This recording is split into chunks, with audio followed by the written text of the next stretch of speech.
Jadi contoh yang pertama itu kita memberikan ujian atau reward. Contohnya, jika seorang murid dapat menjawab pertanyaan, akan diberikan ujian atau nilai tambahan.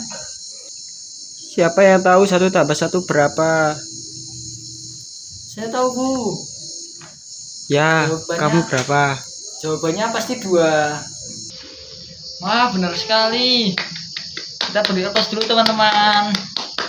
Yang kedua ada latihan dan pengulangan atau law of exercise. Contohnya, guru memberikan latihan soal secara rutin agar siswa terbiasa dan terampil.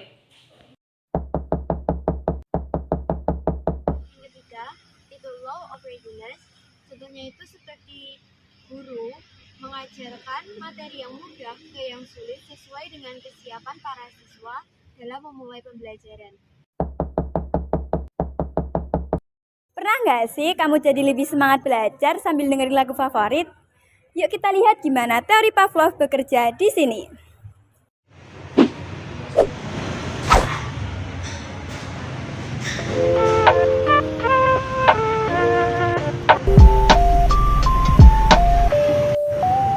Awalnya, musik itu cuma suara biasa. Tapi, karena sering diputar berulang kali, otak kita mulai mengasosiasikan musik dengan konsentrasi dan semangat belajar. Lihat, musik yang tadinya netral sekarang bikin kamu langsung semangat belajar.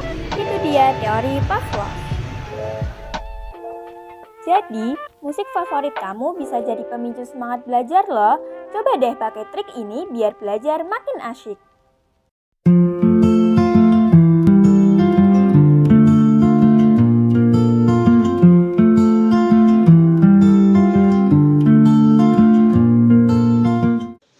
Hah, beneran orang-orang sejahat itu?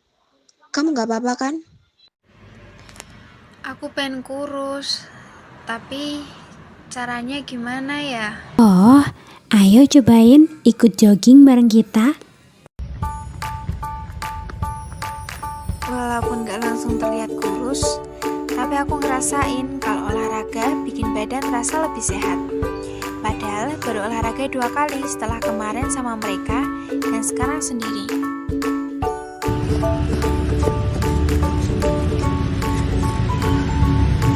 Gimana? Enakan kalau udah jadi rutinitas? Nah, itulah contoh penerapan teori Skinner, di mana tingkah laku itu terbentuk dari konsekuensi yang timbul dari tingkah laku itu sendiri.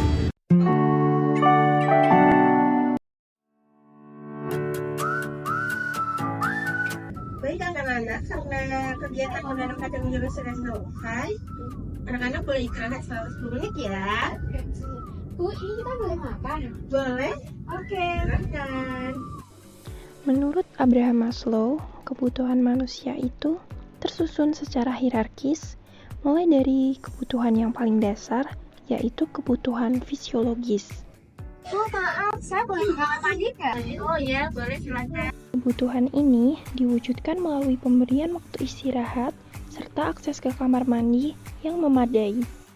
Semua ini sangat penting agar siswa dapat belajar dengan optimal. Ketika kebutuhan dasar ini sudah terpenuhi, siswa akan merasa nyaman, fokus, dan siap menerima pelajaran berikutnya. Terima kasih ya, Bu. Sama-sama. Awal kamu main apa? Ini Mut, aku main lagi main kelereng. Aku juga punya kelereng nih. Ini aku tambahin. Boleh, terima kasih. Ya. Yuk kita hitung jumlah kelereng yang kita punya sekarang. Yuk 1, 2, 3, 4, 5, 6, 7. Sekarang kamu 8, 9, 10, 11, 12, 13. Yeay, kelereng kita banyak. Kita lanjut main ya.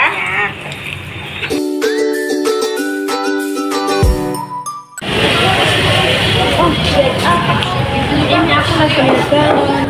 1, 2, 3, 4, 5, 6. Wah, galonnya jadi banyak. Ini kan banyak 3 ditambah 3 sama dengan 6. Galonnya berarti ada 6.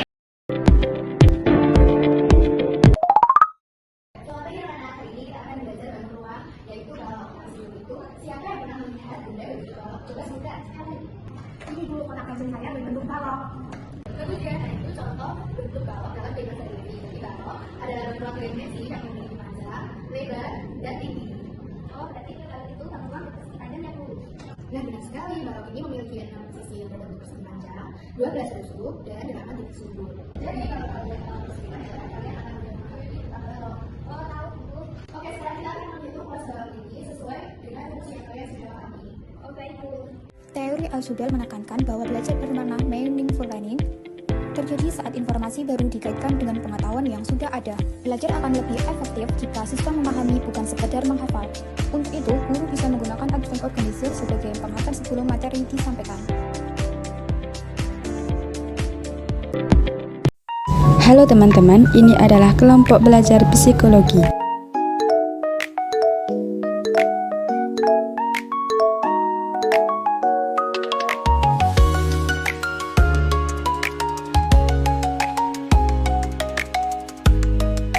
Sehingga yang terpenting untuk mengetahui gambar ini adalah insight kita secara keseluruhan.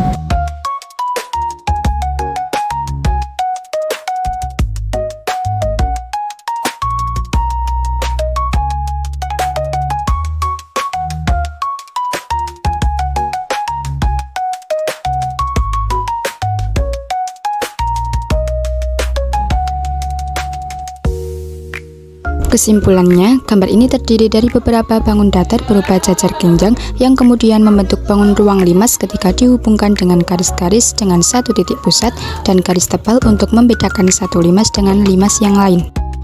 Dalam implementasi pembelajaran, tingkatan taksonomi belum digunakan untuk mengembangkan pembelajaran yang lebih efektif. Pertama, membantu mengingat, mengenalin materi yang akan dipelajari. Kedua, membantu memahami apa gunanya pecahan dan mengapa perlu dipelajari. Ketiga, menerapkan, menunjukkan bagaimana media pembelajaran pecahan dipakai di kelas. Keempat, menganalisis, beda hasilnya dengan media pembelajaran lain dengan cara yang biasa. Kelima, evaluasi, membantu memberikan penilaian sejauh mana kemampuan siswa. Sampai akhirnya ke tahap mencipta, memberikan review, share pengalaman dari hasil belajar kita.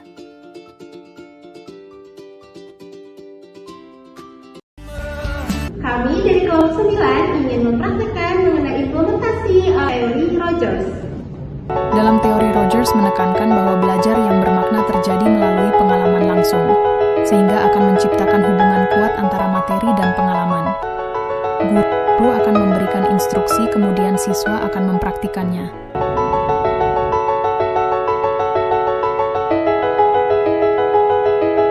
Dengan belajar langsung, ada keterlibatan emosi siswa akan merasakan tanggung jawab, dan keterkaitan emosi senang dan penasaran. Belajar tidak hanya melibatkan otak, tapi juga perasaan.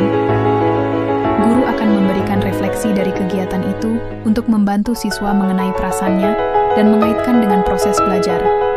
Dalam hal ini, guru berperan sebagai fasilitator pendamping hingga akan mendorong siswa menemukan makna dari belajar tersebut.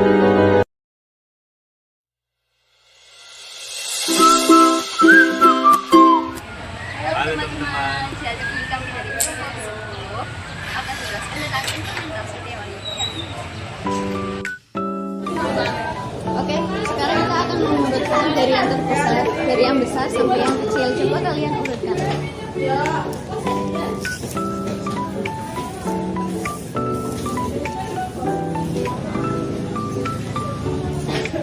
Oke, udah benar kan? Nah, selanjutnya kita akan main dengan permen.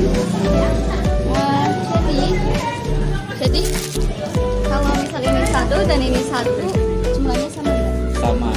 Kalau ini ditambah satu, Lebih banyak yang ini. kalau ini kesini banyak yang itu. Kalau kayak gini Sama. sama. Oke.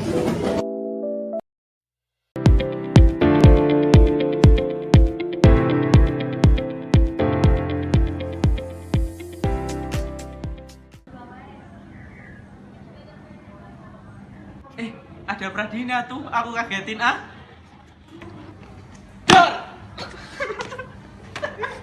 Ngapain tuh? susu. Lagian lagi ngerjain apa sih kok kayaknya serius banget? Ini lagi ngerjain tugas geometri. Ayo ajarin. Aku nggak paham banget tentang ini. Walah, yang nomor 4 ini. Iya. Nah, ini kan kamu diketahui nih tabungnya dengan setinggi 5 cm.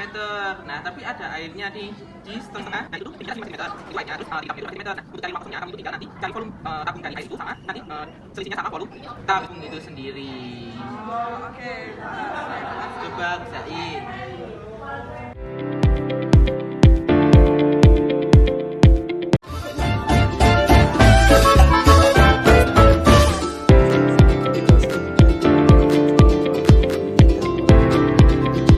Kesel memiliki 5 pilar pembelajaran sosial emosional. Aku sadar aku takut salah saat diskusi, tapi itu bagian dari belajar.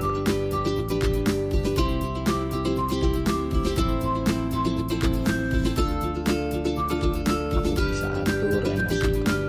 Dia lagi nggak baik-baik saja.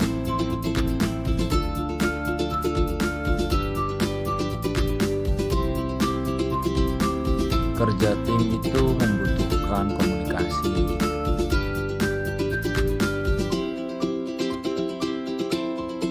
Aku tahu mana yang harus diprioritaskan terlebih dahulu.